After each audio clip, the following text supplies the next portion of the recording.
before I wanted to dive into a little bit more of the safety initiative specifically and how it's kind of changing, we talked about some of the ingredients, where they're coming from, and then also how the preparation process is changing in the restaurant and also at these kind of central preparation centers. The thing is, Chipotle actually has kept their supplier list really pretty close to the chest. And so a few other names just to keep in mind that we discovered during our research is another one's called Neiman Ranch. So they're a source of beef and pork, and they kind of network from hundreds of independent farmers. And as of last year, they're actually the largest pork supplier to Chipotle. And for example, during that carnitas shortage where the company decided to cease taking pork from one of their vendors that they found was not adhering to their animal welfare standards, Neiman Ranch tried to step in, but they can only do so much on short notice. And interestingly enough, actually towards the end of last year in September, Purdue Farms actually bought out Neiman Ranch, and there was quite a bit of controversy among Chipotle fans and fans of Neiman Ranch themselves. Basically saying, oh, this is going to change everything. Purdue takes much more of a large-scale approach to growing food, and that they're not going to be as concerned with, animal welfare. But it seems like I think all parties involved are interested in maintaining that relationship and the reputation that the ranch has developed over the years. And then also a few other ones that we discovered were OSI Group, Adminiat, and Golden State Foods. So these are also like commissaries that help with the food preparation. So I think the pork and beef is braised by OSI Mini, according to Bloomberg. And then Ready Foods also cooks some of their beans, makes red and green salsas. Is there anything that you found out about these suppliers as well? Yeah, sure. So Neiman Ranch is extremely well respected in the food industry, and they sort of grew up with Whole Foods. They have or hold Whole Foods' highest supplier rating, and they've scaled up with that company. So it's a natural fit for a Chipotle to do business with them. And we know that Golden State supplies to some very large companies, even in the fast food industry, such as McDonald's. So these are well-known large suppliers. And even though Neiman was bought out by Purdue, my thought is that they probably will be able to keep their practices, and Purdue understands that revenue stream has a certain buyer, so they're not going to mess with it too much.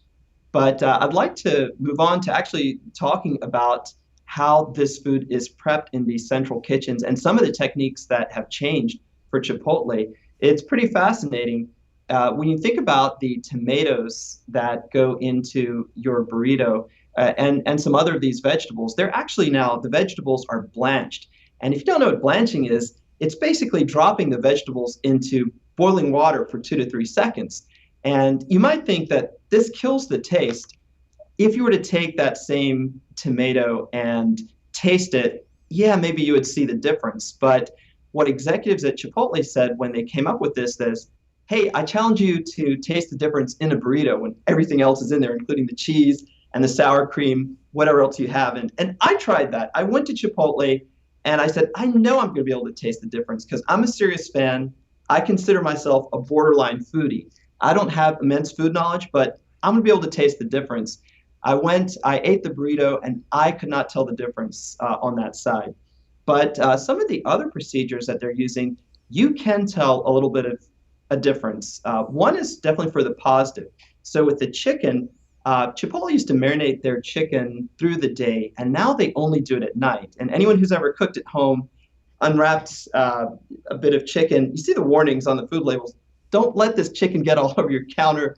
You've got to handle this stuff very carefully. So what they do now is they marinate the chicken overnight, so there's very little chance of contamination of surfaces and other food items. And I think that's actually improved the taste of the chickens because in some cases, it results in a longer marinade process.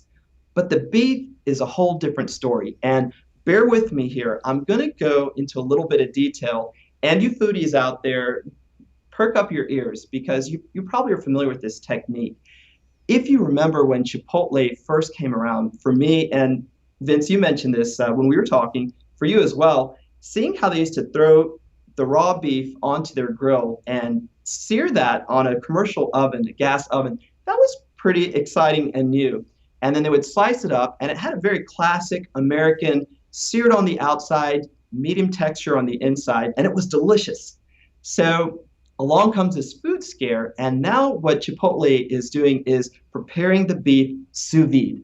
And what that means is it's a vacuum process. So basically, they take their beef and put it in plastic bags, vacuumed, and they put this into a water bath, a warm water bath, and they let it sit there for hours. This is a really slow way to cook the meat. And what it does is it breaks down the collagens in the connective tissue and it increases the succulence of the meat. So basically, you should be getting what's an even tastier product. Now, there's a slight catch there, which is when you walk into a Chipotle, you really don't see that beautiful seared beef any longer. You see something that looks appetizing, but it's brownish. And our brains are hardwired so that our senses combine. We need to see what we're eating, we need to smell it, we need to feel the texture on our tongue. And if something's different, our brains tell us this isn't quite the same and maybe it's not quite as good. So you may think, well, how important is that? Well, it's so important that on Chipotle's most recent conference call, the analysts were asking about this sous vide preparation technique. And they were saying, hey, how are customers reacting to this? Because if you and I don't take to that beef any longer, guess what's going to happen to one of Chipotle's most popular meats and to their sales in general? So Monty Moran, co-CEO, was very careful to say, hey, at first customers didn't seem to be taken to this, but now their satisfaction is improving. And I think by and large that's true. When you and try this at home, next time you go to Chipotle and order a steak burrito, try the taste. It's different, but it's not bad. It's actually juicy meat, and I think it passes muster.